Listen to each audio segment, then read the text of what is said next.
Today I am solving this unique problem but simple problem. So 3 plus 0 is 3 and 3 into 3 into 3 which is 9. 9 divided by 9 which is 1, but this is not true.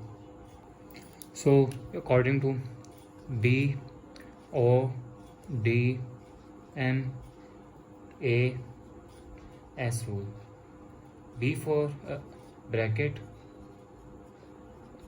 O for order, D for division, M for multiplication, addition, and then subtraction. So according to this rule, first solve this bracket which is 3 in multiply by 3 divided by 9. According to order, first we solve division which is 9 divided by 3 which is 3 into 3 which is equal 9. Answer.